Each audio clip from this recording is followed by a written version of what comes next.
permitir iniciar la grabación de nuestro evento como tal. Quiero certificar la presencia de los diferentes ponentes, ¿no? Frederman, creo por ahí te veo, ¿sí? Directamente. Muy buenos días, Frederman. Espero que te encuentres muy bien. Carol, Dayane y Laura, ¿se encuentran por allí? Sí, señor. Veo a Laura y a Carol. Muy bien, perfecto. Muchas gracias. También entonces Alejandra y Ana María Hincapié. Bueno, todavía no nos acompañan Alejandra y Ana María. Y finalmente Cristian Correa. Creo que podemos dar, y ahí me disculparon, 3 minuticos más para que iniciemos, a ver si de pronto se nos unen las otras dos compañeras que van a hacer entonces su presentación el día de hoy. Son las 10:42 de la mañana, con la anuencia de ustedes, creo que 3 minutos para que iniciemos a las 10:45, porque también tenemos la ventaja de que en esta mesa son 4 presentaciones y no 5 como en las demás. Además nos acompaña pues en esta mesa la compañera de la Uniclaretiana Tatiana Morantes, quien va a ejercer el rol de relatora. ¿Sí? Ella va a ser la relatoría de nuestra mesa. Cada uno de ustedes y cada una realizará las presentaciones en un espacio de 15 minutos. Eso es importante que lo tengamos presente. Yo iré orientando cada una de sus presentaciones en términos de tiempo, y al finalizar, si alguien más desea agregar algo o realizar algún aporte extra, pues directamente frente a las presentaciones realizadas lo puede realizar. Y también entonces Tatiana, recopilando directamente las diferentes ideas y conclusiones, nos hará entonces las observaciones del caso, o sea, compartirá con nosotros aquellos elementos y detalles que ella identifica como ideas principales y conclusiones de la mesa. Les recuerdo que a las 2 de la tarde nos volveremos a encontrar en este mismo link, porque vamos a compartir entonces ya las conclusiones a nivel general de las diferentes mesas como tal. Perfecto, son las 10:43, esperemos 2 minuticos e iniciaremos entonces las presentaciones con el compañero Frederman. Muchas gracias.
Bueno, muy buenos días nuevamente. Daremos inicio entonces a las diferentes presentaciones de esta mañana, recordándoles que estamos en la mesa número 3. Me permití integrar a la mesa a las compañeras Alejandra y Ana María, que no habían ingresado, entonces automáticamente las ingresé porque ellas hacen parte de esta mesa como tal. Entonces vamos a iniciar las presentaciones del día de hoy con el compañero Frederman Carrero Ruiz, quien nos acompaña de la Universidad del Valle y nos presentará entonces el tema: la radio, el podcast y medios audiovisuales, un escenario para construcción de democracia y paz. Adelante, Frederman, te escuchamos.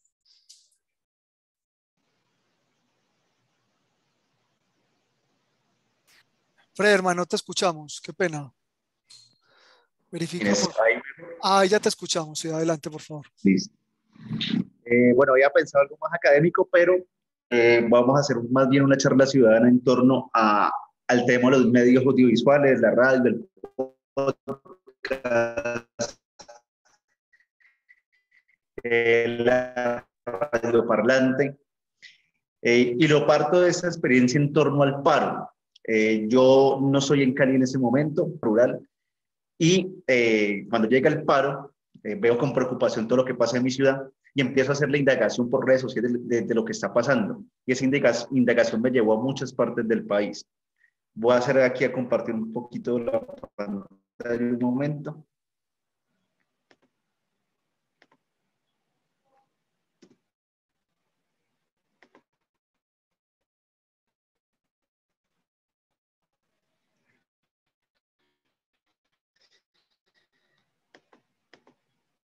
Y me encuentro que el escenario comunicativo va a generar un papel preponderante en el desarrollo de la protesta social. La protesta social es un mecanismo para la paz en el que democratiza la paz y democratiza los intereses sociales que hay en el país. Parto de analizar la comunicación que surge en lo comunitario, no la comunicación de los medios hegemónicos. Creo que ahí hay un componente esencial que ha permitido a la protesta desarrollarse de otra manera muy diferente a las protestas que ya veníamos conociendo. Yo estoy seguro que muchos hemos estado en paros nacionales o en paros regionales o universitarios diferentes. Entonces veo que las redes sociales, y esto no es, pues, digamos, un misterio para nadie, han generado unas nuevas dinámicas de relación con la protesta. Pero en este en particular veo que permite.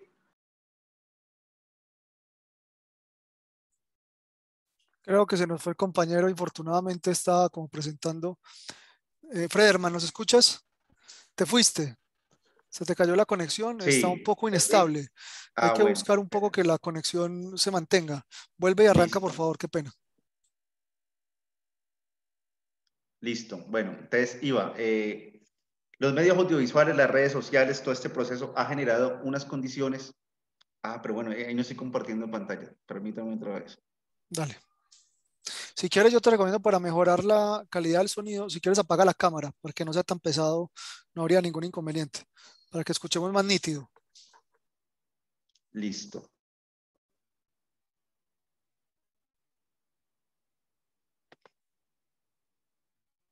Listo.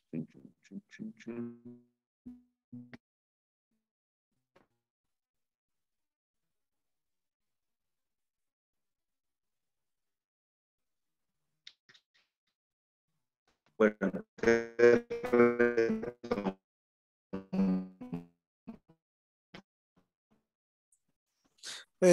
Frederman, infortunadamente tenemos muchas dificultades con tu audio. Si quieres, organízalo, veo lo mejoras, Frederman, si quieres, lo organizas, lo mejoras y vuelvo a ti dentro de un momento. que en el marco de la protesta actual, que los procesos que hacen Frederman, ¿me escuchas? Listo, dale. Entonces, organízalo y vuelvo a ti ahorita, ¿listo? ¿Te parece? Como para que ya no tengamos, para que lo mejores el audio. Listo, ahí me disculpas, qué pena la interrupción, pero es para que podamos avanzar y nos podamos escuchar.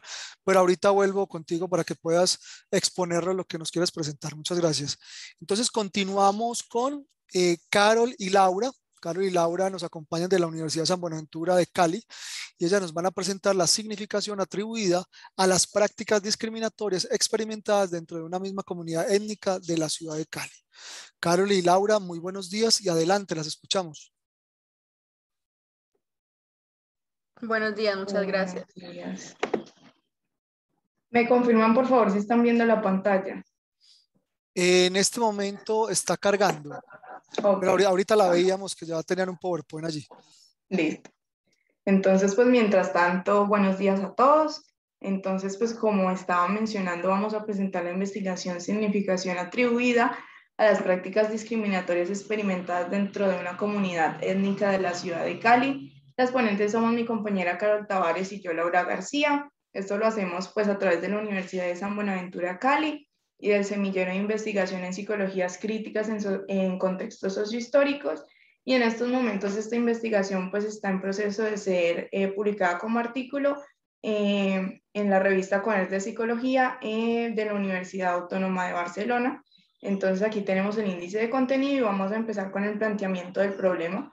Entonces encontrábamos a través de la revisión y del interés de investigación que teníamos en ese momento, que Colombia tiene un problema de discriminación racial que proviene desde épocas del colonialismo y que ha establecido dos conceptos claves que son esta fijación por el eurocentrismo y la jerarquización racial, que es esta creencia de que hay unas razas mejores que otras, lo que da paso entonces que a nivel de Colombia nosotros podamos ver y conozcamos que hay inequidad estructural en sitios donde hay minorías raciales, a pesar de que en estos lugares hayan recursos, puertos y demás condiciones de mano de obra que harían que, y uno pensaría que deberían hacer que estos sitios pues tuvieran una mejores calidad de vida, pero pues que por todo este tema de discriminación racial permite que hayan condiciones de vida deplorables lastimosamente.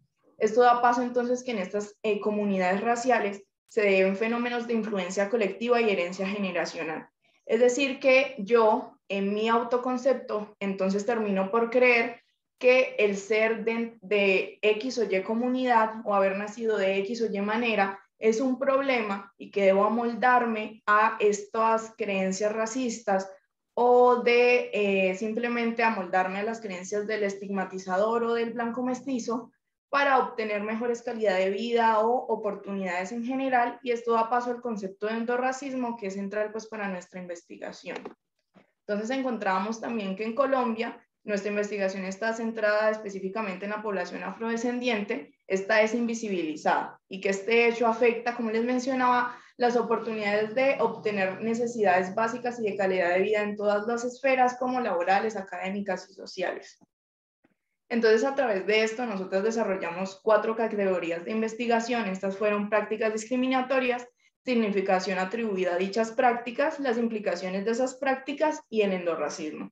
Entonces, con respecto a las prácticas, encontrábamos que estas terminan por resumirse en violencia física, verbal, psicológica y sexual, pero que estas prácticas, pasando a la segunda categoría, han sido tan normalizadas que terminan por, a pesar de experimentarse, darse por cosas que tienen que suceder, que es normal que sucedan, que no deben ser cambiadas y que es difícil que se modifiquen, dado que así han sido establecidas durante muchísimo tiempo. Lo que nos da paso entonces a la tercera categoría, que son las implicaciones, y es que encontrábamos que hay muchísimas consecuencias psicológicas y sociales que no son tomadas en cuenta, como baja autoestima, mayores tendencias a ansiedad, depresión, entre otras, que no son tomadas en cuenta, como les mencionaba, pero que por esta naturalización que hay con respecto a estas prácticas, no hay acciones realmente en el marco de lo legal, de lo educativo y de las diversas esferas para que puedan ser erradicadas.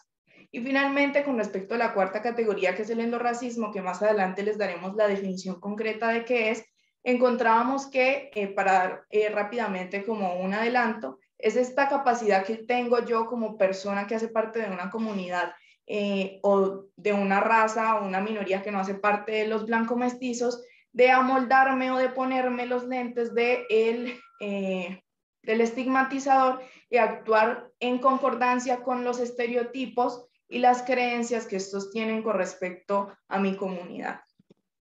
Entonces esto nos hacía preguntarnos cuál era la significación atribuida a estas prácticas experimentadas dentro de una misma comunidad étnica en la ciudad de Cali.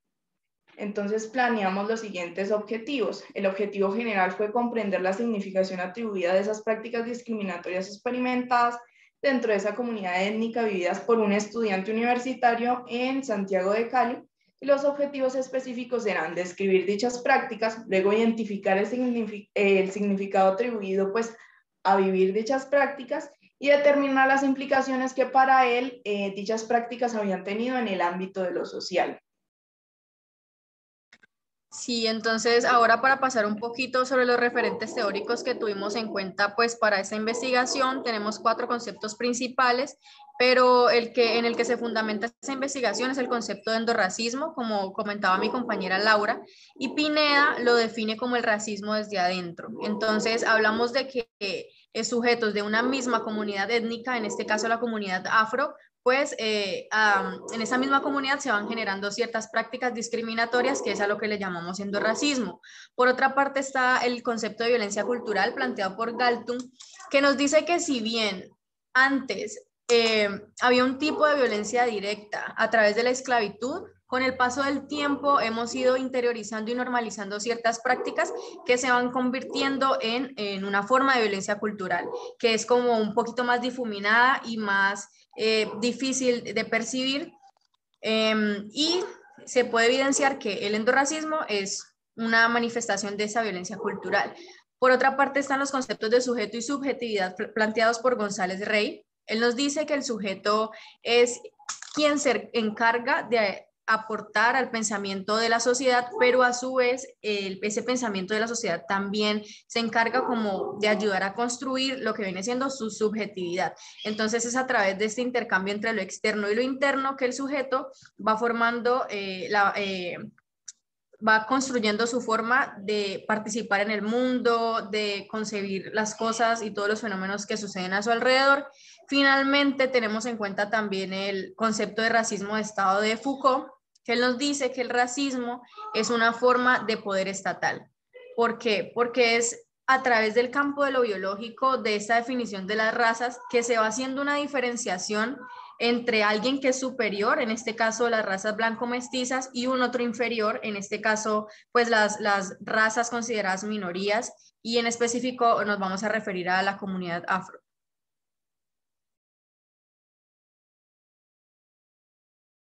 Bueno, entonces, en cuanto a la metodología, esto es un estudio descriptivo, es narrativo y de corte transversal y se realizó a través de una entrevista semiestructurada y como comentaba un poco mi compañera Laura, el participante es un sujeto universitario de 24 años de la ciudad de Cali y algo que nos parece pertinente resaltar es que él hace parte de grupos para el reconocimiento afro en su universidad. Está empapado mucho del tema y es activista precisamente en estos temas de racismo.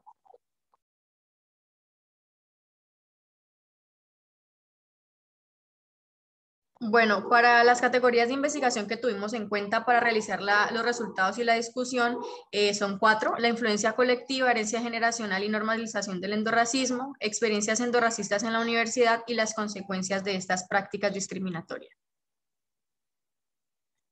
En un primer momento vamos a hablar un poco sobre la influencia colectiva y vamos a citar desde la experiencia como migrante de este participante, porque él es de otra parte de Colombia, migró aquí a Cali y nos comentaba, por ejemplo, que en su colegio, abro comillas, la gente llegaba y me decía, decí ciertas palabras como para ver si yo lo decía, digamos, bien o si lo decía como negro. Entonces eso era como que pues motivo de burla, cierro comillas. Y estas prácticas pues se evidenciaban no solamente en el colegio, sino también en los medios de comunicación, incluso en su misma familia.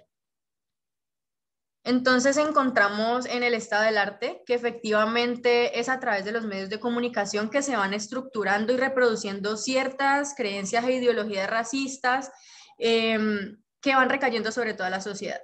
Y pensándonos en toda la sociedad, que las comunidades afro evidentemente también forman parte de la sociedad, pues también van interiorizando y van aceptando esa mirada de un otro, como dice Pinea, y se va generando un autodesprecio, lo que lleva a que vayan negando y ocultando pues esas características que los hacen parte de la comunidad afro. ¿Para qué? Para no caer en estos estigmas, en estas burlas, en estos chistes de la sociedad. Entonces Galtung nos dice que claramente a través de la cultura es que se van difundiendo estas prácticas y de la cultura hablando de las diferentes instituciones, desde la familia, las instituciones educativas, los medios de comunicación, lo laboral, etcétera. Y Foucault nos dice que es a partir de estas prácticas y a partir de la cultura que se sigue ejerciendo este racismo de Estado, este mecanismo de poder estatal. Bueno, ahora con respecto a la herencia generacional y la normalización del endorracismo, abro comillas, con respecto a las palabras del entrevistado, él nos decía, la gente lo dice con toda la normalidad y la naturalidad del mundo porque ellos consideran que eso está bien, que verte más claro está bien, que tener un cabello más lacio está bien, que no hablar como habla la gente negra está bien. La gente negra naturaliza y normaliza su lugar en la sociedad. Entonces encontrábamos a través de Zapati, de Pineda, que hay algo llamado el trauma del ancestro, y esto también lo mencionábamos anteriormente. Las comunidades consideradas como minorías raciales terminan por entender que el problema no son las condiciones estructurales ni estos discursos que venimos acarreando con nosotros durante siglos, sino que consideran que ellos son el problema, que ellos son los diferentes y que su condición cultural y en la que la sociedad los ha puesto es la que les ha dificultado la capacidad de tener oportunidades y de obtener una calidad de vida digna y mejor. Por lo tanto, entonces aceptan esta idea de inferioridad racial sin cuestionársela y terminan por transmitirla de padres a hijos, y esto pues es conocido, como les mencionaba, como ese trauma del ancestro. Entonces, a través de Pineda veíamos que hay un otro que concibo como superior, en este caso el blanco mestizo, y acepto mirarme a sí mismo, en este caso la comunidad afrodescendiente, a través de los ojos de ese amo, como consecuencia pues de toda esta coacción y de todo este bagaje de discurso racista que venimos acarreando con nosotros.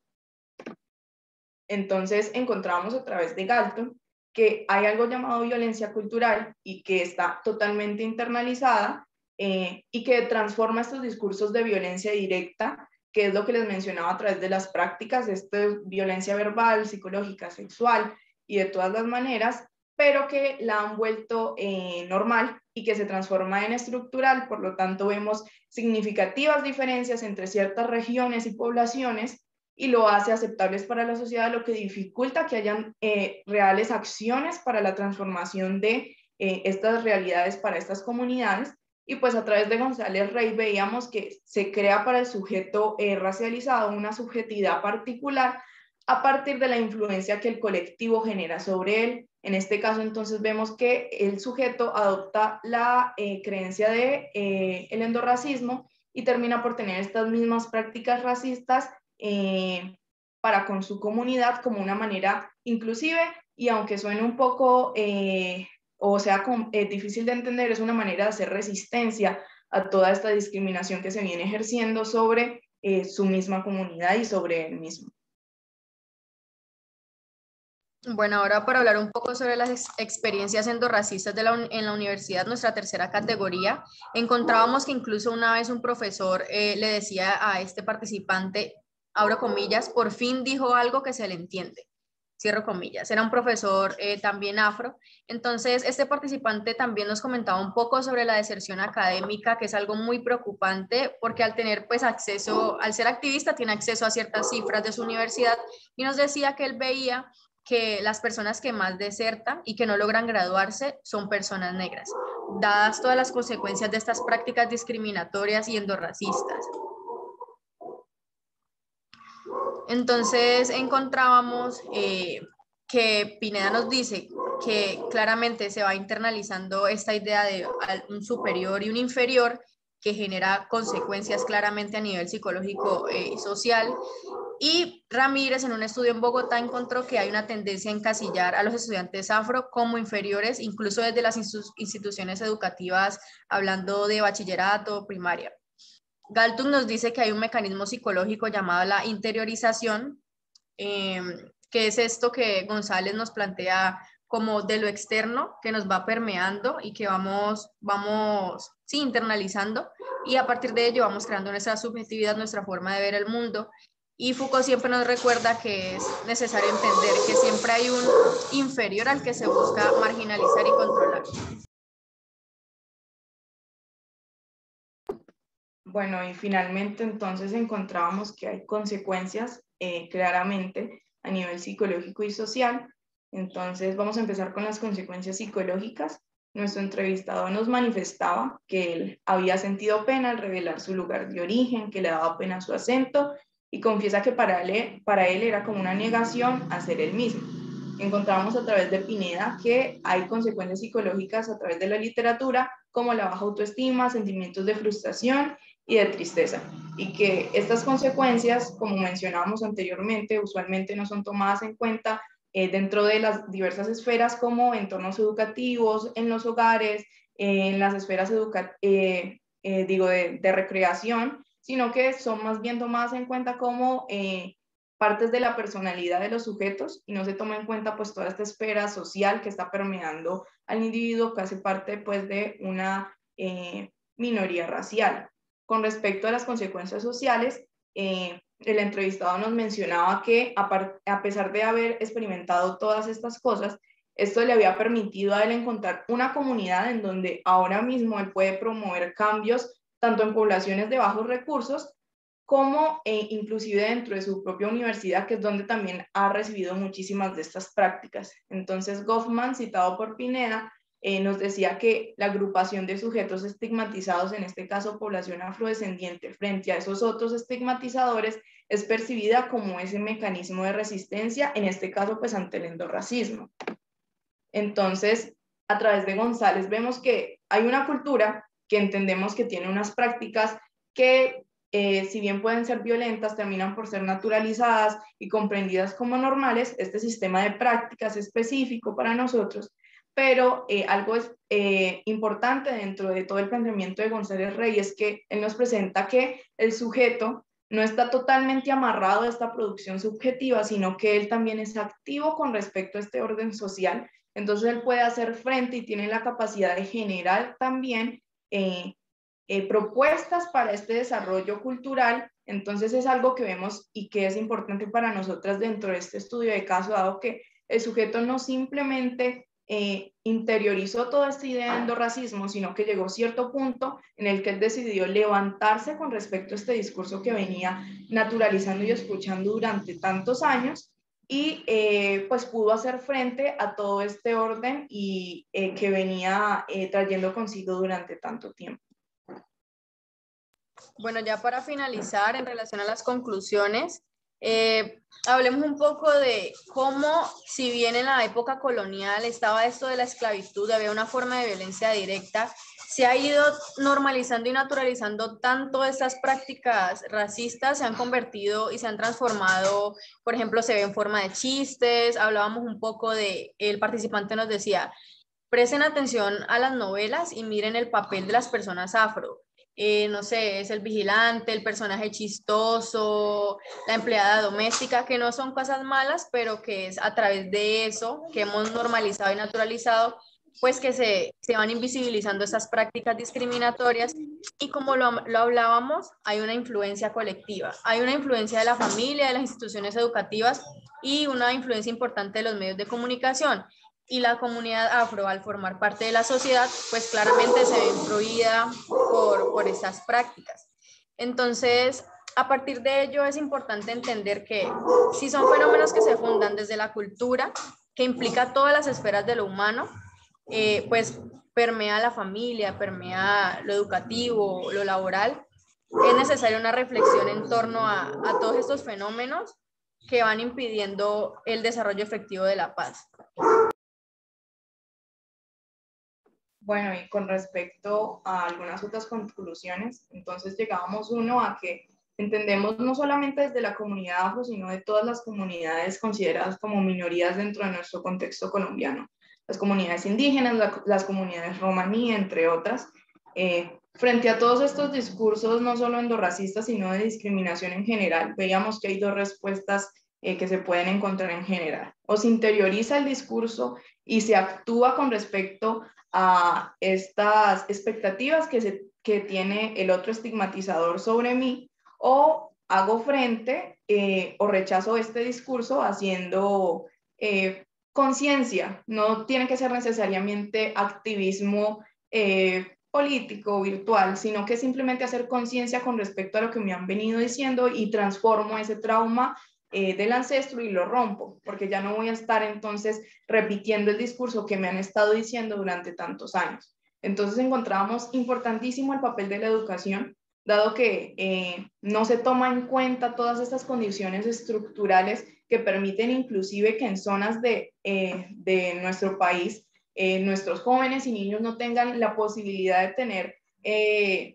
muchas opciones para escoger dentro de sus proyectos de vida y que terminen por hacerles más fácil o hacerlos más vulnerables a ciertos entornos que terminan por perpetuar actos de diversas índoles que pueden terminar en consecuencias negativas en las diversas poblaciones en las que estamos. Entonces es necesario que generemos conciencia y transformación con respecto a todas las esferas de todos los temas raciales, y que nosotros, por ejemplo, nosotras que estudiamos psicología y todos los trabajadores de las ciencias humanas y sociales, tomemos en cuenta que hay consecuencias psicológicas y sociales que van mucho más allá de la condición del individuo. Hay un discurso muy desde el yo, mucho de lo individual, pero muchas veces se nos olvida que hay condiciones estructurales que salen del sujeto, que están afectándole y que es necesario que tomemos en cuenta al momento de escucharle, de tratarle, de atenderle, porque pues también tiene una influencia tremendamente fuerte sobre él.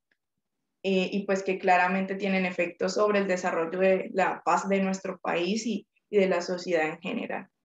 Muchas gracias. No, a ustedes, a Laura y a Carol, un agradecimiento muy especial por habernos presentado su trabajo, significación atribuida a las prácticas discriminatorias experimentadas dentro de una misma comunidad étnica en la ciudad de Cali. Muy interesante. Muchísimas gracias. Bueno, les recuerdo, tenemos en general 15 minuticos para presentarles, de unos minuticos más, porque me parecía pertinente e importante también que pudieran concluir lo que ustedes estaban presentando en sí. Entonces, ahora ya al final recopilamos y traeremos pues también las conclusiones generales de las presentaciones de esta mesa como tal. Entonces, de nuevo a Laura y a Carol, muchísimas gracias. También al final abriremos un espacio para comentarios y también para preguntas de nuestros asistentes. Muy bien, continuamos entonces ya. Volvemos con Frederman. Frederman, ¿nos puedes escuchar? Sí, sí, escucho bien. El problema es tu sonido que a veces tiene Tocó cierta pasarme al celular. interferencia. Estoy en zona rural. Yo te entiendo, sí, ahí hay que, yo te recomiendo, si Bueno, quieres es que apágala. estoy en zona rural. Perfecto, no, eso es entendible, Fredman. Si quieres, Listo. apaga la cámara, que yo creo que con eso mejora un poco el sonido. Frederman, entonces adelante, te escuchamos. Listo, entonces hagámoslo charladito. Yo inicié un proceso de podcast con el tema del paro nacional porque he trabajado en medios comunitarios desde hace más de 10 años. Creo que hay una oportunidad y un escenario para la paz en el entorno de las comunicaciones comunitarias y populares. Y en el paro me encontré con varias experiencias que quiero compartir y encuentro 6 elementos muy pertinentes de análisis. El primero es la localización de la protesta y la vinculación a ella desde el escenario personal. ¿A qué me refiero con esto?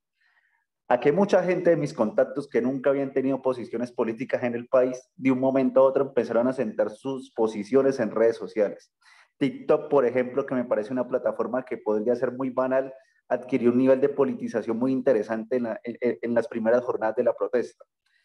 Mucha gente empezó a expresar y a subir videos, fotos, acciones colectivas en torno a la protesta social, en especial Cali, y eso me pareció maravilloso. O sea, un espacio que en un momento uno puede ver como parte de la idiosincrasia y la banalidad de una persona, permitió en algún momento politizarse y generar contenidos políticos y discusiones, cosa que en Colombia creo que es lo que más falta, tener discusiones políticas y escenarios de participación donde la gente se encuentre y siente posiciones, porque es lo que nos falta a nosotros, expresarnos políticamente. Vivimos en un país que no se expresa políticamente. Un segundo elemento que encuentro es que la difusión que hubo en redes sociales permitió procesos de organización tanto en el exterior de colombianos que se encuentran fuera del país como al interior de comunidades que por primera vez salieron a protestar. Y coloco 2 casos. Haciendo una entrevista a una chica en Barcelona, me comentaba que pues ella está haciendo sus maestrías, está digamos en su lógica estudiantil y de progresar en torno al estudio, pero que nunca había estado interesada en el tema de la política. Y al llegarle las imágenes tan impactantes y los videos de asesinatos y de represión, recurrió a sus compañeros de estudio y a la colonia colombiana y resultó que todos estaban en la misma dinámica. ¿Qué podemos hacer desde la distancia? Y se formaron colectivos y organizaciones de colombianos allá para hacer protestas y hacer actividades artísticas, visibilizar la problemática social. Pero al interior me pasó un caso. Yo vivo en un territorio rural que se llama Belén de Umbría, en Risaralda, y aquí nunca había habido una protesta en la vida, nunca existió una marcha. Primero porque es una zona de conflicto armado, donde la gente obviamente tiene miedo de expresarse, y segundo porque no hay una participación política amplia. Digamos, los partidos que predominan acá son el Partido Liberal, el Conservador y el Centro Democrático. De hecho, un congresista es de aquí y es del Centro Democrático. Entonces hay una intimidación para la participación política por todo lo que ha pasado. Fue un territorio muy azotado por el paramilitarismo. Y me encontré, los únicos que protestaban era el sindicato de profesores. Algunos estudiantes llegaron y dijeron, queremos hacer algo. Entonces indagué un poco por qué quieren hacer algo ellos. puede ser la moda de ir a protestar porque todo el mundo está protestando, o que lo llevo a ello. Entonces una chica me dice, vea, es que nosotros estuvimos viendo los videos de Cali y estamos indignados. No sabía que eso pasaba en el país. Y surgió una marcha espontánea de cerca de 1.000 personas en un municipio de 20.000, que es un porcentaje bastante alto, y fue maravilloso, y fueron jóvenes que decían, no, es que yo estoy viendo lo que está pasando por primera vez, yo no veo noticias, yo no escucho radio, no leo prensa, de hecho aquí no llegan periódicos, y me pareció muy interesante que esa difusión tan efímera que podría hacer un envío, que podría ser un acto de farándula en la protesta, termina teniendo unas repercusiones políticas muy incipientes, pero genera un contenido ahí en la mente que empieza a sonar de que usted tiene que participar políticamente en Colombia. Un tercer elemento que encontré fueron el aprendizaje de repertorios de protesta y de acción colectiva. Empecé a ver que los muchachos aprendían de cómo protestar viendo videos. Le llegaban manuales de protesta de cómo cubrirse contra los gases, cómo hacer un escudo, cómo cifrar, digamos, las comunicaciones del celular. Empezó a haber comunicaciones entre este municipio con los municipios vecinos para organizar protestas en la vía principal. Entonces fue muy interesante que se volvió un espacio de educación para hacer el cumplimiento de los derechos civiles y políticos, pese que no tengan la conceptualización de entender que están haciendo eso, pero se lo hacen. Entonces, el aprendizaje de la red social y como medio de comunicación ha permitido el desarrollo de nuevas organizaciones, al punto que hoy existe una organización juvenil en el municipio que está como liderando procesos sociales, cosa que no existía en el pasado. Un cuarto elemento es la comunicación entre distintos espacios de protesta y apoyo mutuo. Y aquí me voy a Cali con la articulación que tuvieron los diferentes espacios de protesta, los diferentes puntos de resistencia, como se le denominaron, entre comunicarse qué está pasando en cada punto, dónde está la policía, qué está haciendo, si se está trasladando o no. Aquí jugó un papel fundamental lo que fue Telegram y Signal, sobre todo por ser comunicaciones mucho más cifradas que WhatsApp, pero permitió también hacer creación de grupos para conseguir alimentación, conseguir medicinas. Tuve la oportunidad de entrevistar a alguien que hizo parte de las brigadas médicas y cómo tuvieron toda su organización a través de WhatsApp y Telegram. Y entonces es muy interesante cómo actores que estaban ajenos a la dinámica de la protesta se empiezan a sumar, no para estar en el territorio y en la protesta como tal, pero sí para ser satélites de apoyo mutuo, para hacer donaciones, para conseguir víveres y permitir que la protesta siga avanzando. Por ejemplo, el caso sobre todo de madres de familia, que tuve la oportunidad de entrevistar a una madre de familia que dijo, yo nunca he protestado en mi vida, mis hijos fueron, entonces yo los apoyé. ¿Y cómo los apoyé? Los apoyé haciendo redes de trabajo desde la casa, desde el WhatsApp, porque pues yo no tengo la capacidad física de ir a chupar gases. Y mi hijo va de mí y se cuida. Entonces, valorar como estas acciones colectivas y personales que se sumaron a una causa física, que es la protesta como tal, en un punto de resistencia. Un quinto elemento es esa posibilidad de conocer inmediatamente y por medio de la virtualidad los hechos que están pasando en el momento. Y tocó ahí dos casos, que es el tema de un DJ que se llama Juan de León, que la protesta le llegó afuera de su vida y se fue a grabarla, y creo que es de los envíos más virales que hubieron. Recuerdo que cuando yo me conecté había más de 100.000 personas viendo una protesta en una calle de Cali donde participaban más de 1.000, y esto corresponde a dos hechos. Primero, la indignación que tenía de la gente y querer saber qué está pasando en el territorio, y segundo, también un poco el morbo que genera el tema de la violencia. En los comentarios pues había del apoyo con posición política hasta el que no, pero tiran piedra y cosas por el estilo. Pero el caso es que este medio de comunicación que utiliza este DJ en particular permite la articulación de otros sectores, permite que la gente empiece a organizar sus redes de trabajo y sus redes organizativas, como sucedió, por ejemplo, en el Instituto Popular de Cultura, del cual fui estudiante, y mis compañeros se articularon para hacer jornadas de protesta artística, por ejemplo. Y eso me lleva a un quinto elemento, que es la construcción de memoria participativa. Sin duda, la cantidad de información que rotó en esos días fue impresionante, que uno quedaba sobrepasado, y a partir de ahí surgieron procesos de memoria. en torno, por ejemplo, en Bogotá hubo una organización que se llama Es Tu Cine, que se dedicó a hacer un archivo histórico y unas copias de seguridad de todos los videos que había en redes sociales. Yo recuerdo que mandé más o menos de unos 100, 150 videos a esa plataforma de todo lo que me llegaba. Igual en Telegram hay unos bancos de datos en grupos que se encargaron de hacer una custodia de esa información. Pero igual la memoria, más allá del hecho de guardar información, también se convirtió en procesos académicos y sociales. El caso en Cali del proceso de la universidad a la calle, que se llevó sobre todo en lo que fue Meléndez y el punto de resistencia de Puerto Resistencia.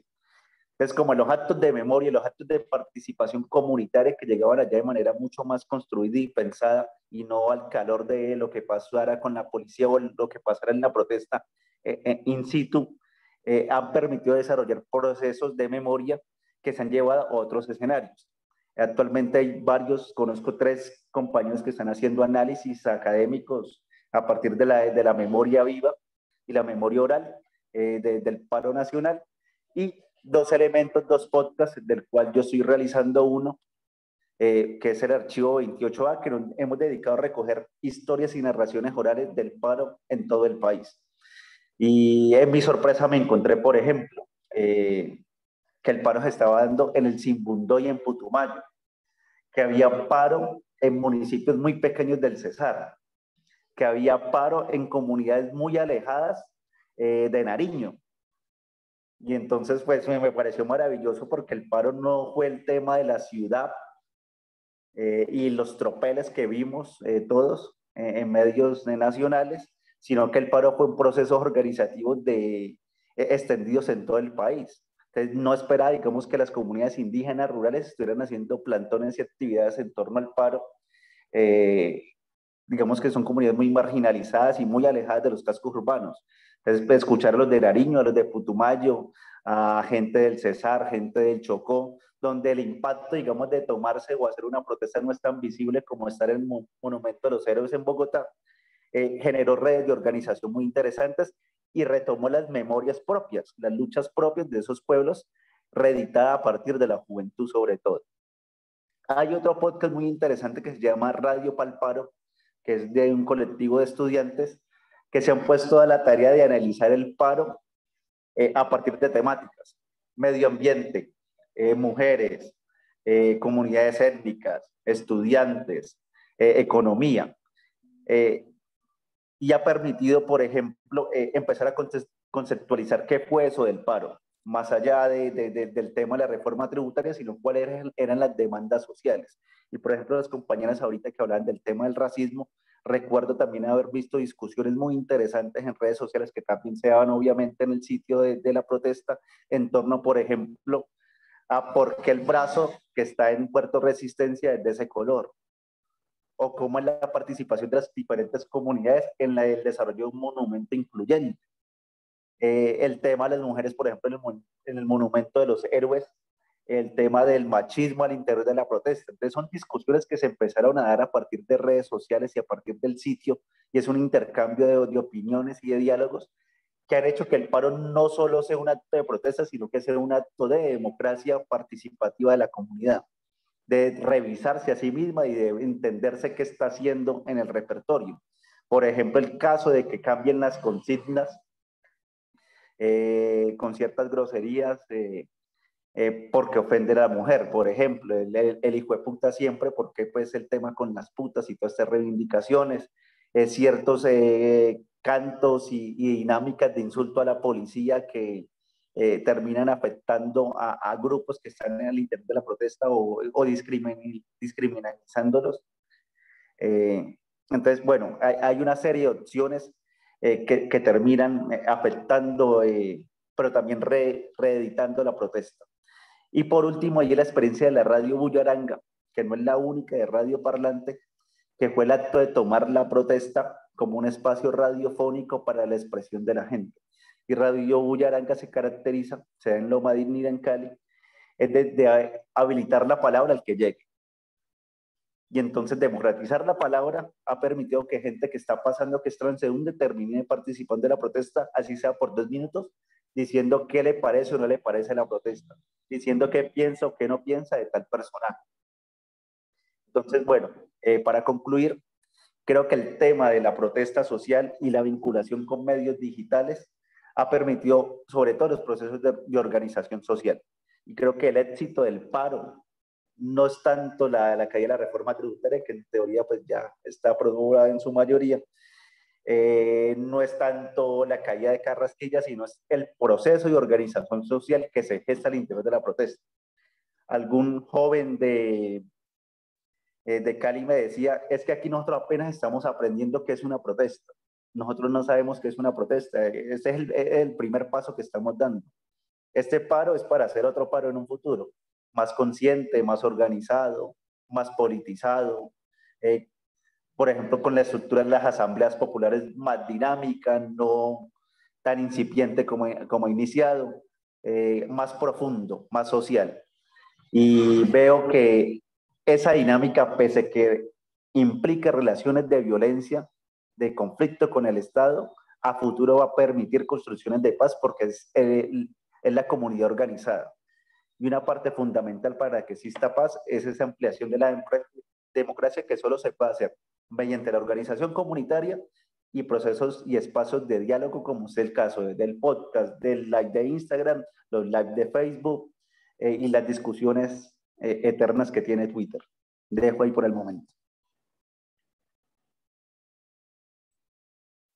Muchas gracias, Ferman, por tus aportes y por tus palabras. Muy interesante todo ese recorrido que nos cuentas y nos manifiestas de la presencia y el papel de las redes sociales también en todas las manifestaciones comunitarias y de nuestras comunidades en los diferentes territorios de nuestro país, que muchas veces, como tú señalas, pues son bastante olvidados también. Uno considera, desde su desconocimiento e ignorancia, cree que no hay movilizaciones sociales, pero tú nos das cuenta también de que eso no es así como tal. Entonces, a Frederman, nuevamente nuestras gracias, representante de la Universidad del Valle, quien nos presentó el tema de la radio, el podcast y medios audiovisuales, un escenario para construcción de democracia y paz. Vamos con la tercera presentación de esta mesa. Invitamos entonces, o invito más bien a Alejandra Restrepo y Ana María Incapié, quienes nos acompañan desde la Universidad de San Buenaventura de la ciudad de Medellín.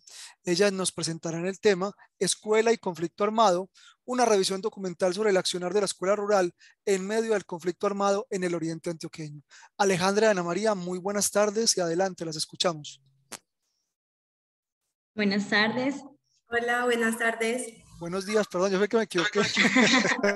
Bueno, nosotros les seguimos. Bueno, un momentito que les comparto.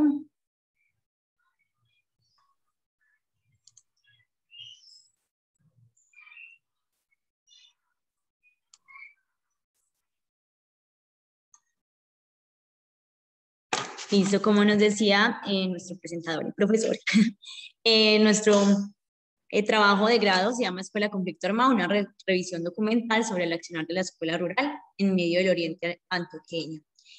Bueno, el presente trabajo se encuentra articulado a un proyecto de investigación, escuela y despojo, la situación de las escuelas rurales en el marco de la violencia en el oriente antioqueño, del grupo de investigación GIDE CINET de la Universidad de San Buenaventura, en convenio con la Universidad Católica, la Universidad de Antioquia y la Corporación Universitaria. Este proyecto macro se trata como objetivo general leer a partir de la categoría de despojo la situación de las escuelas rurales en el marco de la violencia en el oriente antioqueño. De esta misma línea surge la pregunta por el papel de la escuela en medio del conflicto armado, en especial la escuela rural, y de ahí surge nuestro proyecto de investigación.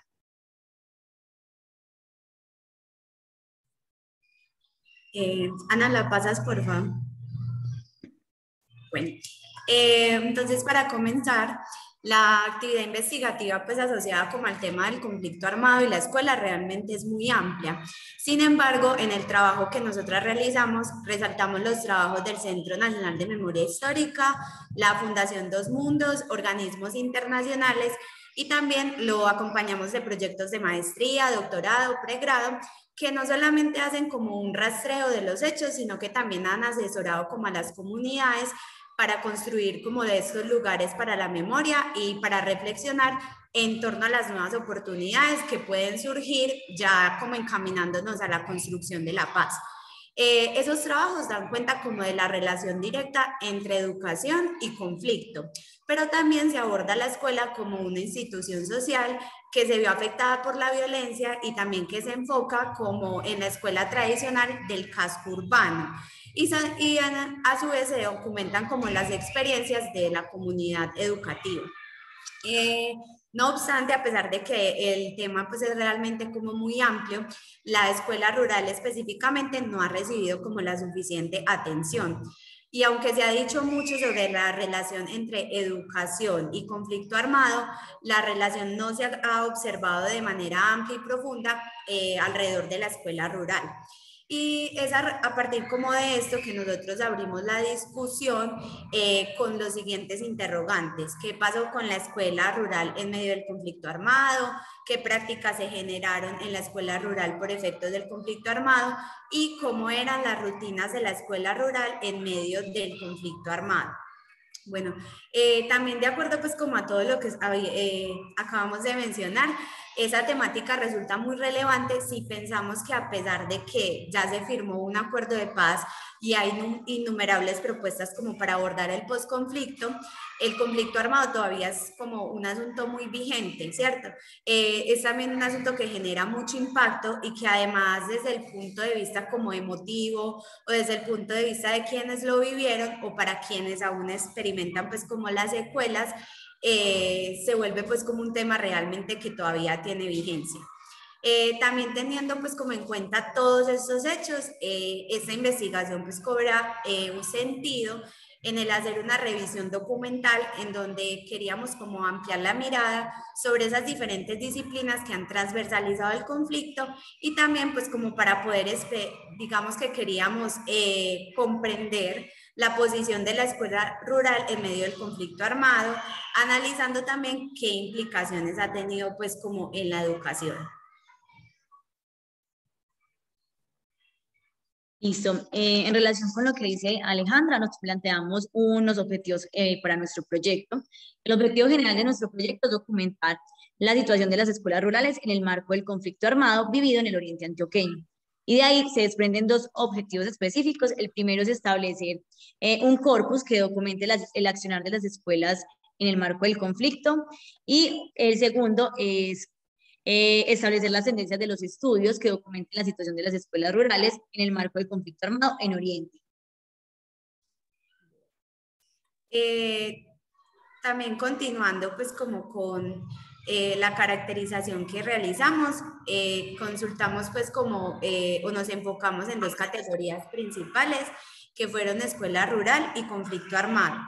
En lo que respecta pues como a escuela rural, un primer grupo de trabajos hace énfasis en que este lugar fue como de múltiples victimizaciones, entre ellas la vulneración al derecho a la educación, no solamente pues porque fue como en muchas oportunidades necesario que se dieran ese espacio a los grupos insurgentes, sino que también se usó como un refugio para las víctimas. Entonces, digamos que el proceso de enseñanza se vio permeado por el miedo y también afectó pues como la calidad de la educación y obstaculizó ese papel de la escuela como un lugar de encuentro, como un agente movilizador del diálogo, la reflexión y el pensamiento crítico. En un segundo grupo de trabajos alrededor de esta misma categoría, se realiza como una reflexión con fin de comprender los relatos y construir pues como una memoria colectiva que diera cuenta de cuál había sido la incidencia del conflicto armado en las diversas zonas o escuelas rurales. Estos trabajos reconocen la memoria colectiva como un elemento configurado de significados. Entonces se permite mirar como las interacciones entre las escuelas rurales durante el conflicto, a partir pues como de la comprensión de diversos relatos de los actores directamente implicados y se sistematizan experiencias, se ponen en escena los eventos del conflicto para ser pensados y también para ser reflexionados.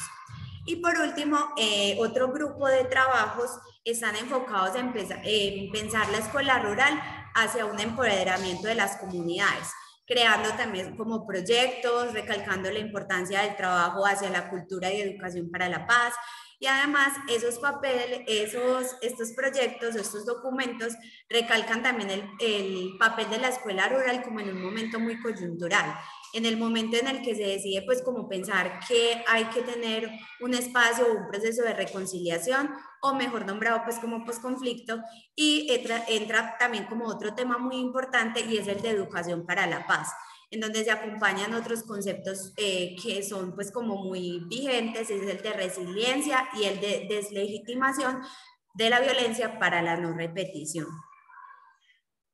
Bueno, en el caso de la categoría de conflicto armado, se distinguen dos grupos de trabajos. El primero es identificar la escuela rural como escenario de conflicto, y el segundo está como un contexto de paz. Dentro de ese primer grupo, que es escenario, la escuela como escenario de conflicto, se destacan los trabajos de Valencia, Ramírez y Fajardo, Cadena Pérez y el trabajo de Gómez, Blandón y Ochoa. Estos trabajos van orientados y ponen en evidencia la dinámica de lo que sucede en la escuela, sus actores en medio de la violencia, puesto que a pesar de ser un espacio protector, no se desliga de la realidad por lo que estaba pasando el campo en medio del conflicto, en donde la violencia pasó a ser un factor determinante y parte de la cotidianidad, y se convirtió en el factor común para que se diera desplazamiento, reclutamiento forzado y homicidios. Sin embargo, también se piensa en la escuela y a su comunidad como una comunidad de empoderamiento, los cuales en medio de esta dificultad que fue el conflicto armado, buscaron las posibilidades para que los niños no se quedaran sin educación y poderles garantizar el derecho a la educación, construyendo escuelas alternativas como en casas, continuar la educación por otros medios para no desescolarizar. En ese segundo grupo de trabajos, que es escuela como contexto de paz, se documentan experiencias de construcción de memoria colectiva, no solo como una reivindicación masiva, sino como pensar la escuela como un escenario de paz, mostrando que no se trata solo de exigir derechos, sino también de llegar a acuerdos razonables de convivencia. En esos trabajos se pretende repensar el papel de la escuela en una sociedad post-conflicto, en donde esta se cuestione cómo se va a educar, qué currículo se va a enseñar en una generación que ha pasado por escenarios de violencia, lo cual implica modificaciones tanto en las responsabilidades como docentes como sistema educativo.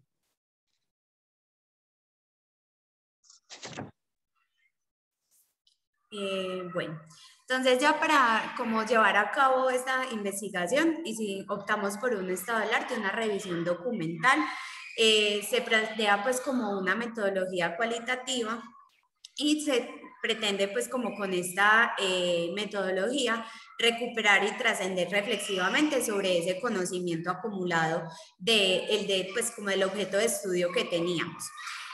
Tuvimos pues como 4 fases fundamentales. La fase número 1, que se nombra como preparatoria. En esta fase nos encontramos, como habíamos dicho anteriormente, que la información con respecto al conflicto armado es muy robusta, y es pues un fenómeno que ha causado un alto impacto social, político, económico. Entonces involucra un sinnúmero de instituciones nacionales y extranjeras en torno pues como a la reconstrucción del tejido social para la paz. También tuvimos como un criterio para, digamos, como seleccionar la información y hacerla un poco más limitada, y es que se realiza como una indagación exhaustiva de los materiales disponibles, priorizando aquellos que recopilaban pues como información de finales de los 90 y la primera década del siglo XXI, así como una documentación específica sobre Oriente Antioqueña, y pues como un área geográfica que elegimos bajo criterios de disponibilidad, también como facilidad de acceso. Otro criterio que se tuvo en cuenta fue que las investigaciones dieran cuenta de lo que aconteció en la escuela durante ese proceso de violencia, específicamente pues en el contexto rural. Y también vimos que dentro de esa revisión ocupó un lugar prioritario el tema de educación. Pues también se pretende conocer como la incidencia que tuvo el conflicto en la dinámica de la escuela rural. En una segunda fase, que nombramos como descriptiva, en esta fase seleccionamos como las fuentes tanto secundarias como terciarias. y en vista de que se recurrió pues como a revisiones documentales que incluían diarios nacionales como El Tiempo, El Colombiano, con referencia pues como específica a lo que aconteció durante la época de violencia en municipios como por ejemplo San Rafael. Y se pretendió pues como, o se trabajó también con otras fuentes documentales y teóricas de universidades y repositorios de revistas. Incluimos pues como algunos artículos académicos, trabajos de grado, estados del arte, ¿cierto? Se seleccionaron pues como los que contenían datos para nutrir esas categorías definidas y también para tener construcciones teóricas que sirvieran de base como para la discusión. Digamos que en estas fichas o matrices pudimos tener como una caracterización de todos los estudios y desarrollar el cruce como de las categorías e identificar más específicamente qué había pasado con la escuela rural con su accionar en medio pues como del conflicto armado. En una tercera fase se realiza pues como esa matriz, se abordan esos dos ejes temáticos, escuela rural y conflicto armado, y también a partir de 5 categorías que se articulan y conectan los puntos centrales como de la investigación. Entonces son acercamientos a la concepción de la escuela rural como un lugar de encuentro de las comunidades, manifestaciones del conflicto armado en la escuela rural como un lugar de múltiples victimizaciones y la escuela rural como escenario de paz. Estas fuentes documentales se hacen a partir de un enfoque hermenéutico que permite pues como dar, interpretar y dar significado a los textos y a los eventos que allí se presentaron. Y por último, la construcción teórica global, en donde hicimos el corpus sobre las tendencias de los estudios que revisamos anteriormente y del cual damos cuenta como de las categorías que acabamos de mencionar, desde esas líneas temáticas, y surgen también pues como esas relaciones entre escuela rural, conflicto armado, y digamos que tenemos una mayor visibilización del accionar de la escuela en el marco del conflicto armado. Y también se propone pues o se identifica que es una temática muy amplia para tener en cuenta en futuras investigaciones. Listo. En cuanto al marco de la discusión o nuestro referente teórico, se habla más allá del panorama de la revisión que nos comentaba Aleja, que presentamos anteriormente. Podemos decir que sigue siendo muy poca la reseña sobre cuál es el papel o el accionar de la escuela rural en medio del conflicto armado. Sin embargo, con esta revisión podemos resaltar algunas rutas sobre los estudios que nos permitirán identificar ciertas ideas o acciones que tuvo la escuela durante el contexto de conflicto. Para antes de hablar de escuela rural en medio de conflicto, nos vamos a situar cómo se entiende escuela rural por medio del Ministerio de Educación. Para ello nos remitimos a la Ley General de Educación de 1994, en donde la escuela rural campesina se entiende como una formación que debe brindar acompañamiento formal, no formal e informal, al tiempo que esa formación debe estar acompañada de técnicas basadas en la agropecuaria, en la agricultura, forestales, brindando como a los niños y jóvenes una posibilidad como de empleo. Por otro lado, nos remitimos a citar a Falsborda y otros en 1962, quien menciona que son pocas los datos que se tienen sobre las fallas que tuvo la escuela como institución fundamental en los territorios de violencia. Sin embargo, no cabe duda que esta, al igual que las otras instituciones fundamentales como es la familia y la salud, y entre otras, sufrió grandes efectos y gran repercusión de la guerra. Pues la escuela y sus actores se vieron afectados por esta. Se puede destacar que hubieron destrucción de la estructura física, algunos pasaron a formar parte de grupos armados como fueron docentes y alumnos. Incluso se destacaba que en algunos textos se mencionaba que docentes incitaron a que los mismos alumnos formaran parte de los grupos armados. También la escuela ocupó un papel importante que fue convertirse en guarida o refugio para los combates, frente a los combates, o en un lugar de guarida, sea para los grupos legales o ilegales. Bueno, en relación si la institución escolar tenía antes unas fallas porque no respondía a las necesidades e intereses del campo, la violencia la llevó aún más en desventaja para poder responder a este desbordamiento resultante que fue el conflicto armado. Bueno, en relación al conflicto armado, una de sus consecuencias, pues que es la que más se resalta, es el desplazamiento forzado, el cual no solo incluye a las familias, sino también a la comunidad educativa. Dentro de estos resaltamos cómo los niños pasaron por un proceso de absorción para poder terminar su año escolar, como así, pasaron de una escuela a otra, lo cual trajo ciertas afectaciones tanto psicológicas como emocionales, ya que al ser desplazados llegan a un lugar con unas expectativas, pero al pasar por este proceso que de cierto modo es traumático y más que todo para los niños, afecta sus emociones, sus intereses y pasan por un sentimiento de desarraigo. Bueno, alrededor de esto nos remitimos a otro autor que es Rodríguez, 2007, en donde habla de la escuela como un lugar que debería construirse como un espacio de inclusión, la cual permita espacios donde los niños que sufren de desplazamiento, que pasan por esa situación, puedan adaptarse o integrarse sin pasar por una situación más traumática. Asimismo, nos remitimos a la Red Latinoamericana de Educación para la Paz, la cual menciona que la escuela es un espacio idóneo para que los estudiantes se reconozcan como parte de una comunidad, más que todo la escuela rural, que pasa de ser solo académico a ser un lugar de compartir.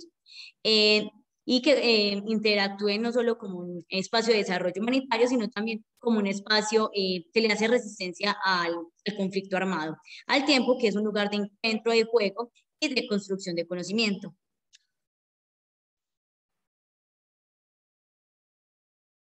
Bueno, y ya para ir como finalizando, entonces, como resultados, los estudios que se presentan dan cuenta de alguna manera, pues como de lo que aconteció en Colombia durante el conflicto armado, y así ese análisis de los estudios se enfocan en las categorías de escuela rural y conflicto armado. Entonces también nos damos cuenta del papel de la escuela en medio de esos eventos, pues como que hemos ya mencionado.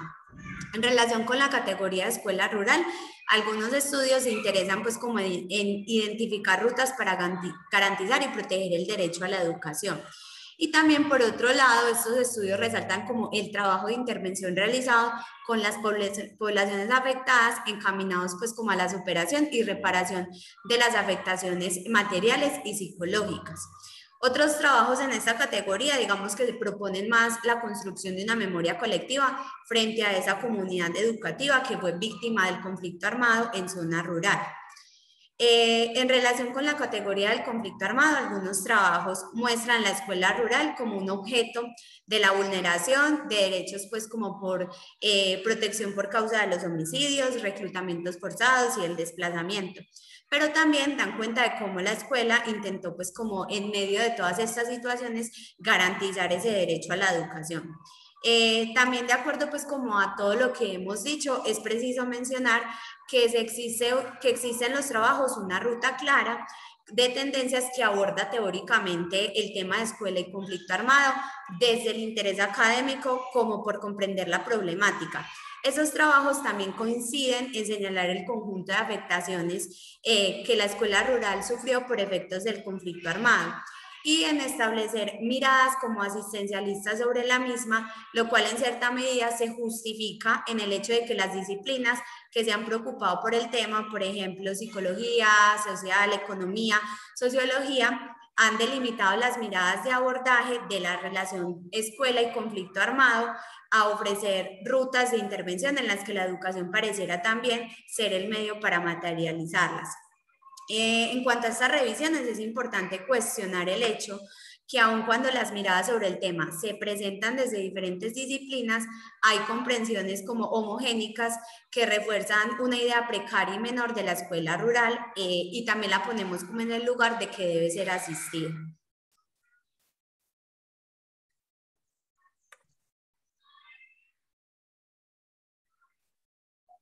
Listo, ya para finalizar, a modo de conclusión hablamos de que queda claro que la escuela es reconocida como una institución social y una víctima más del conflicto armado. Sin embargo, en lo que respecta a la escuela rural, las investigaciones no son tan precisas para describir su accionar.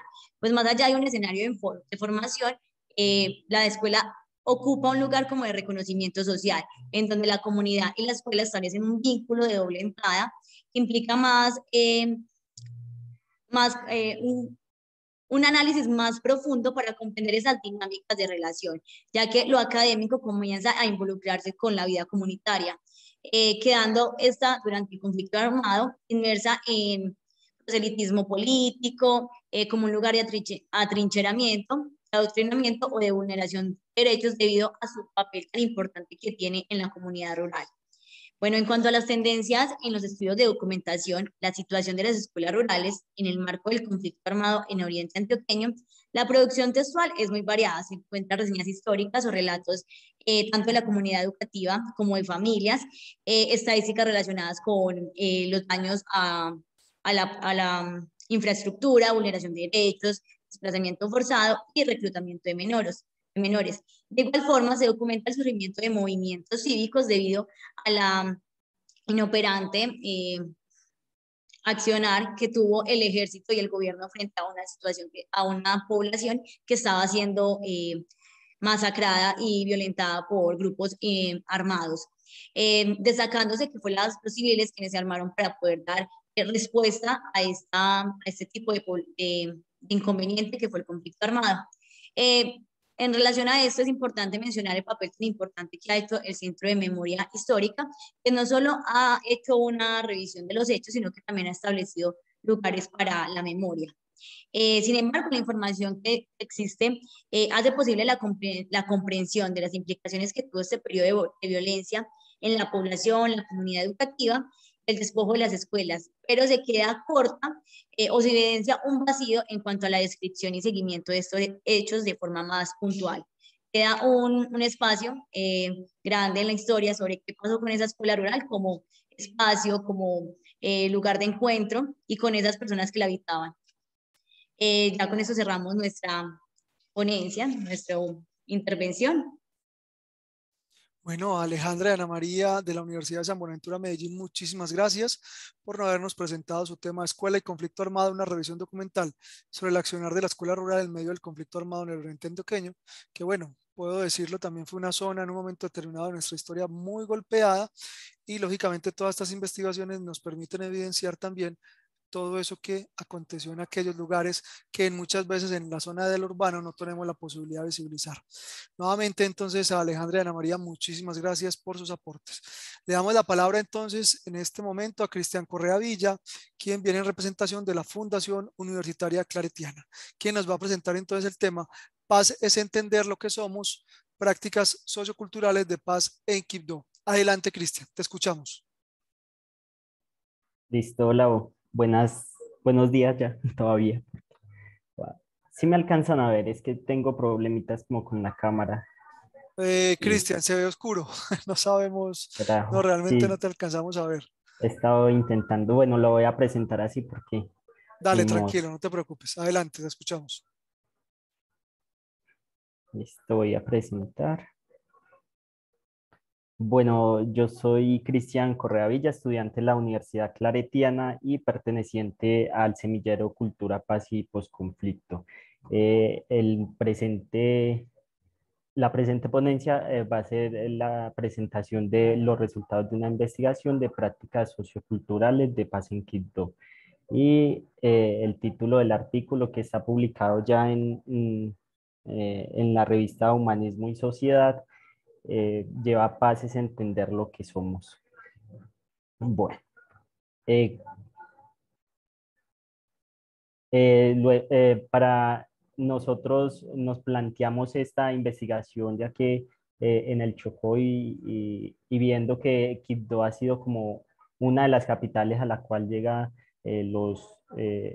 las víctimas del conflicto, entonces nos planteamos como qué está haciendo Quibdó para que las víctimas y para que este conflicto se reduzca o busque unas formas de construcción de paz.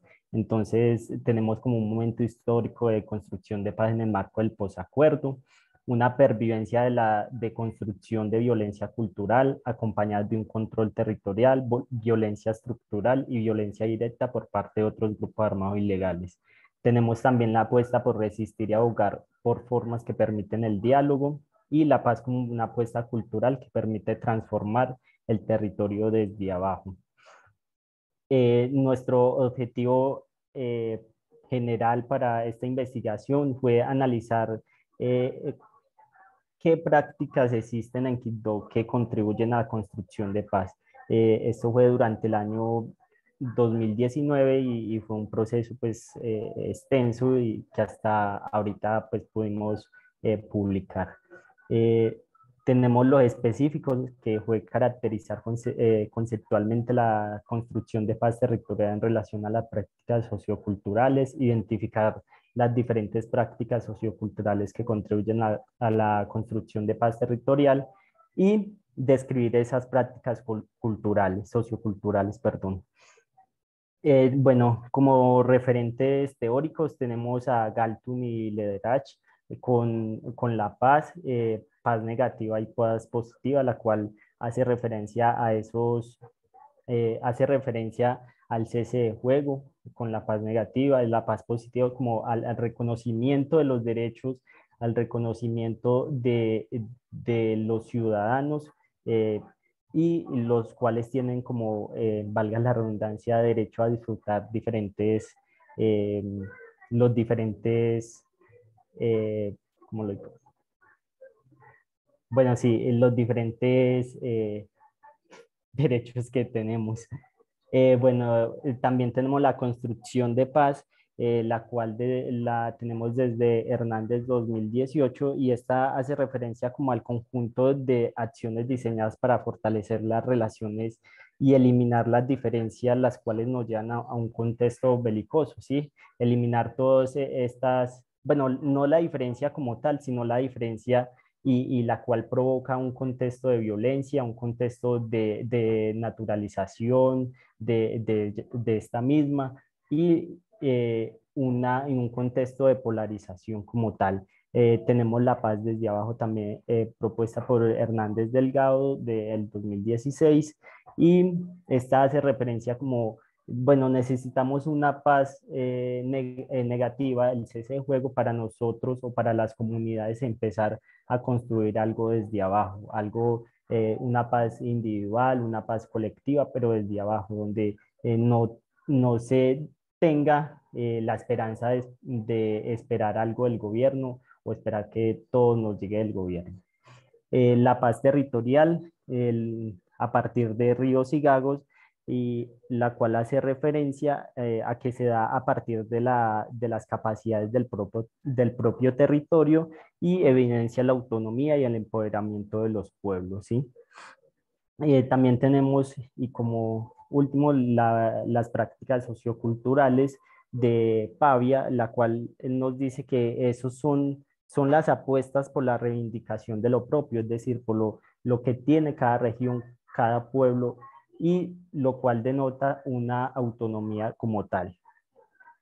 Bueno, la metodología de nuestra investigación fue de tipo descriptiva. Tenemos un tipo de investigación cualitativo por medio de la observación, utilizamos el paradigma de construccionismo social.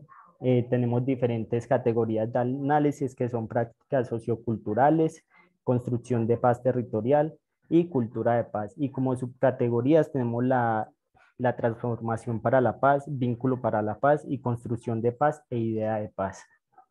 En la población entrevistamos, recogimos 10 prácticas socioculturales, las cuales se emergen dentro de la ciudad de Quibdó, y entre unas de ellas son Mario en tu radio, Mamaú, Champamía, Río Pueblo de Alegría, La Paila de mi abuela. Y estas prácticas hacen referencia a lo que es la gastronomía, lo que es el folclore, la música, el arte y demás. Las técnicas de rastreo, utilizamos rastreo documental, entrevistas semiestructuradas a profundidad.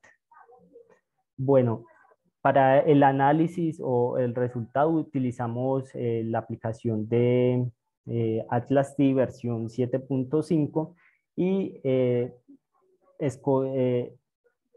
resaltamos algunos códigos, como lo pueden ver en esta red semántica, y nos dio lo siguiente: bueno, una paz desde la cotidianidad, cotidianidad, perdón.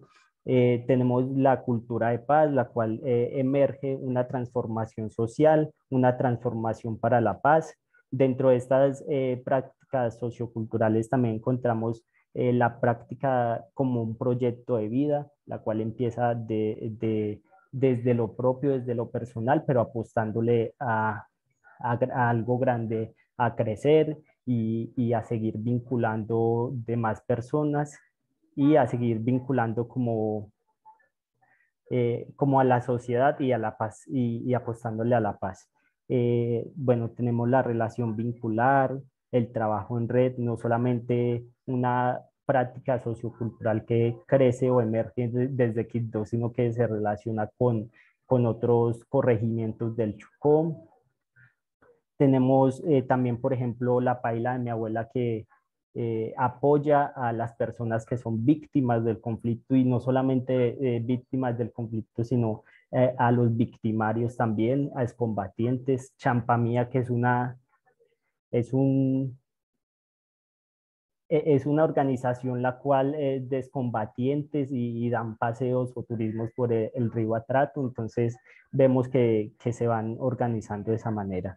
Bueno, yo sí puse varias citas, 4, y para que vayamos reconociendo el análisis que se hizo con referencia a las prácticas socioculturales, a la construcción de paz, a la cultura de paz.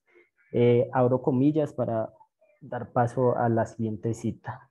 Dice, somos los mismos, estamos hechos de lo mismo, venimos incluso de los mismos ríos, traemos las mismas historias, tenemos los mismos dolores, nos duele lo mismo. Es decir, era increíble cómo desde esa música, desde esos bailes, desde esas obras que se hacían, ellos empezaban a ver que están hechos de lo mismo, que son los mismos y que son hermanos.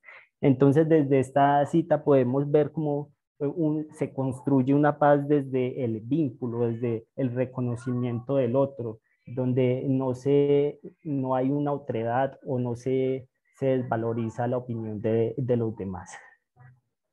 La otra cita dice, una forma poderosa que tiene el municipio de Quibdó para hacer transformación social es el arte y la cultura.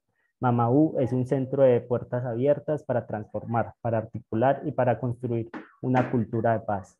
Las muestras artísticas desde Mamaú salen con un contenido. No es simplemente decir que bailamos porque sí o que actuamos porque sí o que tocamos alguna música porque sí, sino que tiene un mensaje y un contenido. Desde esta cita podemos evidenciar cómo se construye esa paz territorial, ¿sí? Desde lo que tenemos, pero buscándole un significado, buscándole una crítica a la sociedad, al Chocó, que es un territorio bastante marginado, entonces no simplemente se hace música por hacer música, sino se hace música para mostrar resistencia y para mostrar de que el Chocó existe y de que también tiene derechos de opinión y derechos de disfrutar las diferentes, la calidad de vida de todas las personas. Bueno, en la otra cita dice, una construcción de paz diferente a la que podría generar un gobierno, una construcción de paz desde otro escenario, apostándole a la cultura, desde una cultura de paz. Desde esta cita podemos evidenciar esa paz que se construye desde abajo, una paz que se construye desde la transformación de una cultura de violencia a una cultura de paz, donde no se normalice los discursos de violencia, por ejemplo, le voy a mandar a los de la moto, eso es una cultura de violencia, porque estamos normalizando esos que nos llevan a generar violencia, aunque uno no lo crea, pues eso genera violencia. Entonces, una paz desde abajo y como lo he venido mencionando, lo que hacen estas prácticas socioculturales que van emergiendo y van llevando una idea de paz desde lo individual, de abajo hacia arriba.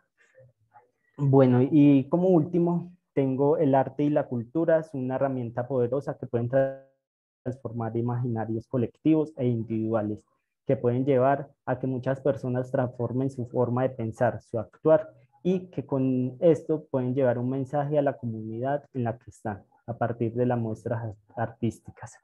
Entonces, a partir de esta cita podemos ver que una cultura a partir de la transformación, ¿sí? El arte transforma, pero transforma ¿para qué? Para una cultura de paz y para que, y,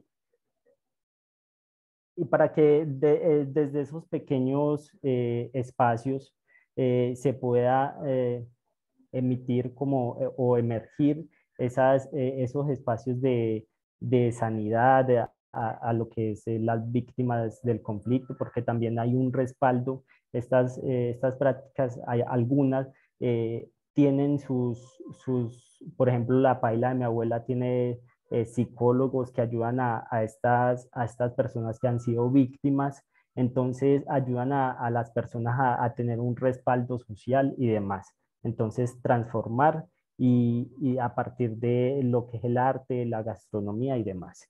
Como conclusión, se podría afirmar que a pesar de todo, el Chocó sigue conservando su espíritu transformador a partir de innumerables actividades guiadas desde muestras artísticas que buscan resaltar las tradiciones de este departamento. Es así como los cantos, las danzas, los platos típicos relatan la historia del Chocó, cuentan su historia y son su principal elemento para hacer frente a sus adversidades que se presentan. Entonces podemos mirar que desde estas prácticas también hay una construcción de memoria histórica y un reconocimiento de la memoria para una transformación y para una transformación de la cultura de violencia a la cultura de paz. Listo, esa es como mi presentación, creo que volé. Muchas gracias. Bueno, no, muchas gracias a ti, Cristian, por presentarnos también esos elementos tan importantes en torno a la forma en que las comunidades y poblaciones del departamento y más específicamente del municipio de Quibdó han enfrentado también y han buscado resignificar sus realidades en torno al conflicto y en este caso pues a buscar nuevas formas también de afrontar dicho tema en relación al asunto de la paz como tal. Muchísimas gracias, Cristian, por habernos presentado entonces el tema Paz es entender lo que somos, prácticas socioculturales de paz en Quibdó. Quiero darle en este momento la palabra a Tatiana Morantes. Tatiana ha sido nuestra relatora en este espacio, en este ejercicio de carácter académico y social. Ella entonces ha recopilado las principales ideas y también las conclusiones que surgen directamente de las 4 presentaciones que nos han acompañado en esta mañana en la mesa temática número 3. Quiero recordarles 2 cosas antes de darle la palabra a Tatiana.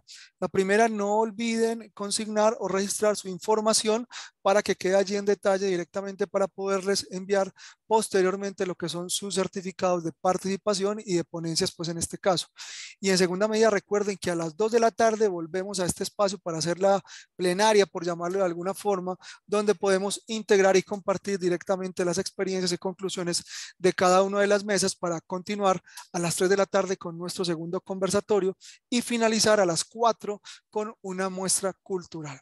Tatiana, entonces, muchísimas gracias por acompañarnos y aportar directamente en este espacio de Redipaz. Te damos la palabra y te escuchamos entonces con las conclusiones y las ideas principales de este ejercicio el día de hoy. Adelante, Tatiana.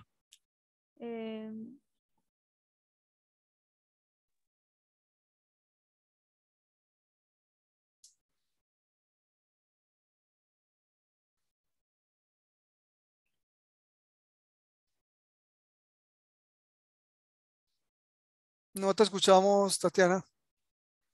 ¿Tienes dificultades con el sonido?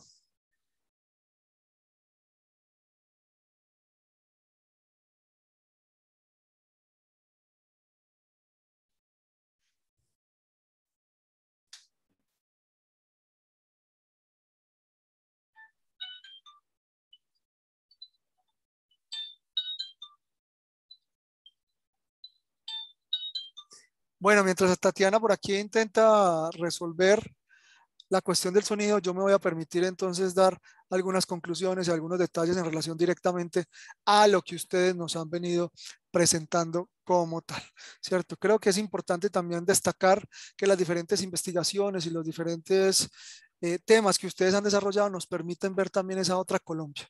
Esa otra Colombia que directamente ha sufrido, ha tenido también una serie de prácticas que incrementan el conflicto, ya sea de carácter sociopolítico, los conflictos cotidianos que nosotros también podemos evidenciar como tal, ¿sí? En esa medida, entonces, es resaltable también que investigaciones como las que nos presenta Frederman nos permiten dar cuenta de cómo los diferentes medios tecnológicos y las redes sociales hoy nos permiten comunicarnos y enterarnos de lo que está aconteciendo en torno a situaciones tan complejas como las marchas sociales, ¿cierto? Medios como la radio, el podcast y otros tantos hoy nos permiten identificar directamente en muchísimos territorios qué es lo que está aconteciendo. Territorios que muchas veces creemos que, digamos, no acontece o no pasa nada, o que por lo menos, de pronto esa palabra es bastante fuerte, o que por lo menos no hay una forma de respuesta diferente a cómo se puede evidenciar en las ciudades. Pero nos damos cuenta también que en estos pequeños municipios muchas veces, a pesar de los cacicazgos o también de las presiones digamos, bélicas que a veces a las cuales se ven enfrentadas muchos de los pobladores, también hay mucho que decir y es necesario hacer esos procesos de catarsis también, ¿sí? Y estas poblaciones lo están haciendo. También a Carol, Dayana, Laura, muy interesante. Hoy pues me di la posibilidad también de escucharlas y entender también eso que ustedes denominan de manera muy clara el endorracismo, que realmente muchos de nosotros no los vivenciamos, pero algunas comunidades y algunas etnias, como ustedes muy bien lo señalan, sí lo vivencian de una forma continua y que incluso puede llevar, como en su investigación lo presentaban, digamos, a un incremento de la deserción.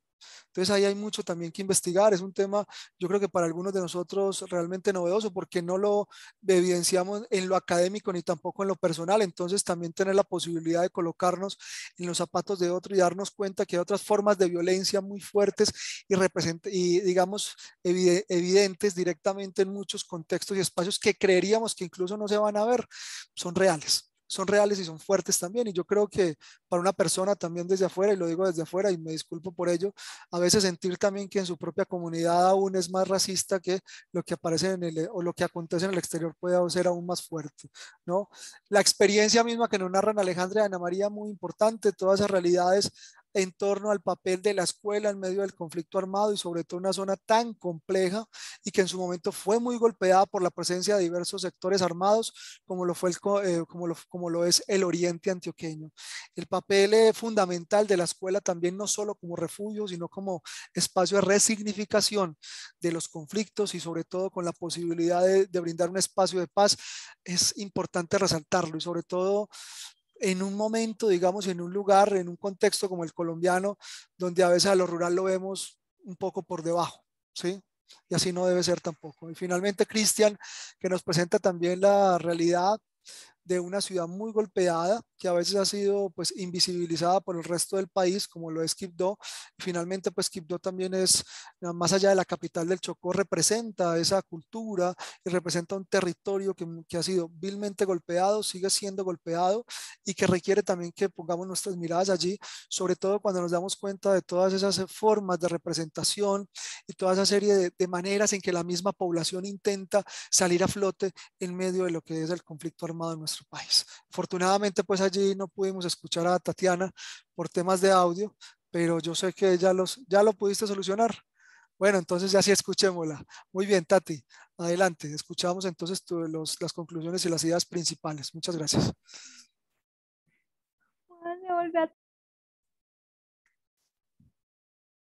Dale ahí, intenta ahí. Es que le voy a activar y Ahí te escuchamos.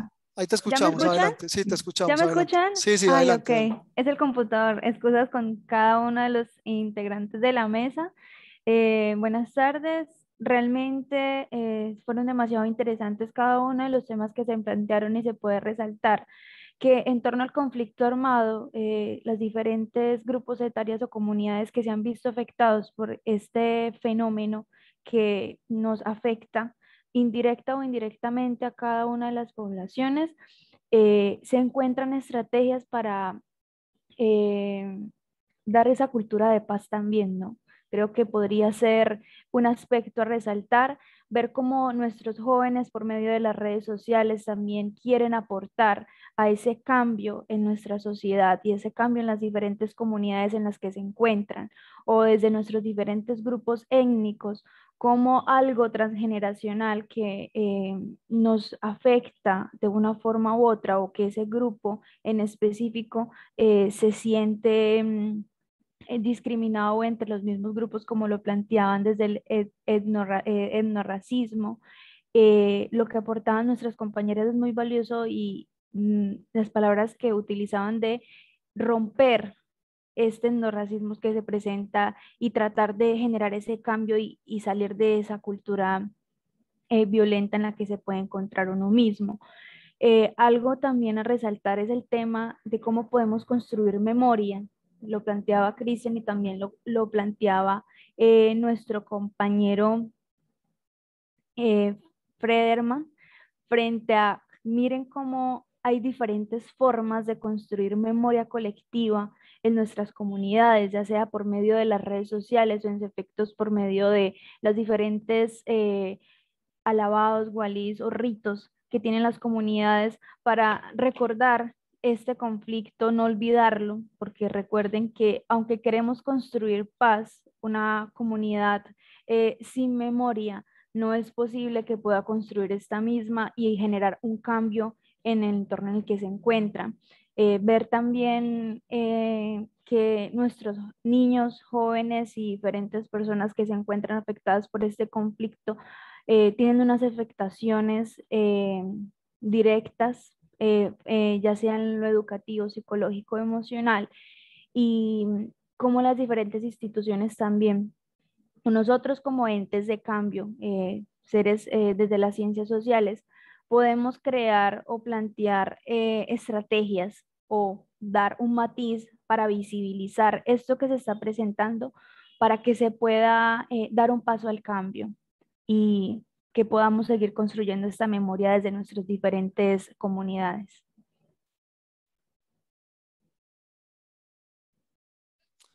Listo, Tatiana, te agradecemos mucho por tus aportes y tus conclusiones. Quiero abrir el espacio también por si alguno de nuestros asistentes y nuestros ponentes quiere agregar algo más para dejar ahí en firme, por llamarlo de alguna forma, en lo que serían las conclusiones para presentar la plenaria ahora a las 2 de la tarde. Si las escucho, abro el micrófono por si desean agregar algo más o hacer algún aporte. Yo quiero hacer un comentario sobre las intervenciones. Claro, Frederman, adelante. Sobre el tema del endorracismo, muy interesante. Perdón, ya me voy a tomar la palabra. Sobre el tema del endorracismo, muy interesante. Incluso en los espacios institucionales, académicos, en teoría debería tener hay ciertos tipos de racismo que profundizan igualdades sociales. Uno creería que unas actividades inconscientes o no se lleven a cabo, pero se crean. Recuerdo alguna vez, hay un libro del profesor Fernando Urrea de Univalle, que también trabaja mucho el tema de la raza y la etnia en Cali, y habla sobre ese componente de marginación que hay a la entrada de la universidad por parte de la población. Las compañeras que se crean sus grupos étnicos. O sea, es muy usual que afros estén con afros, indígenas con indígenas, y solo, digamos, como el mestizaje se dé en los espacios culturales. Pues una cosa bastante curiosa. Y el tema de la escuela también muy interesante en el sentido de que la escuela en la zona rural es como una casa comunal, ahí todo el mundo comparte. Es un espacio para solución de problemas. Si no hay junta de acción comunal, la junta de acción comunal por derecho se vuelve la escuela. Hay un espacio organizativo ahí muy interesante que puede ser liderado por los profesores, profesoras que estén ahí o por la misma comunidad. Es un espacio comunitario que permite muchas dinámicas al interior de las comunidades rurales. Es muy, muy interesante ver eso. Aparecen en dos ponencias con positivas. Bueno, Frederman, infortunadamente te estamos perdiendo un poco por... El tema del racismo, porque creo que nos da unas luces entre los fusiles que se creyó. ¿Sí? Frederman, me disculpa, sino que infortunadamente tu conexión tiene inestabilidad, lo que hace pues inaudible por ciertos momentos lo que nos estás diciendo. Estabas dando aportes muy valiosos. Ahí me disculpas de pronto. Si quieres aportar algo más, nos lo escribes allí para que quede también consignado. Mil disculpas, pero realmente hay un punto donde se nos vuelve un poco inaudible lo que nos estás planteando. No sé si alguno de los otros asistentes o alguna quiere dar un último aporte para que quede allí consignado y que cerremos entonces lo que es la participación en la mesa número 3.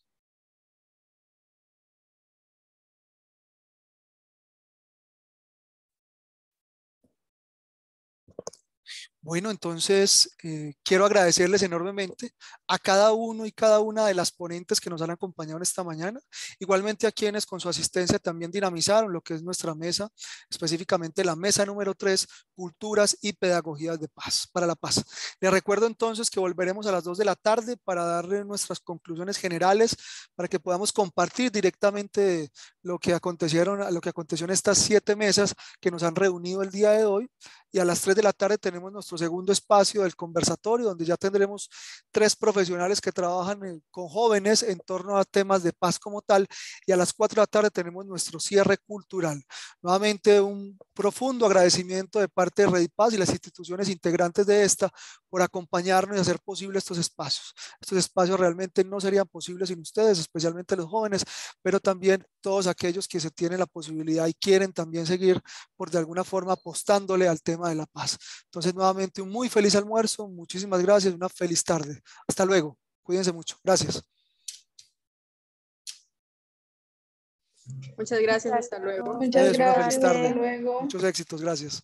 Hasta Gracias, luego. hasta luego. Hasta luego.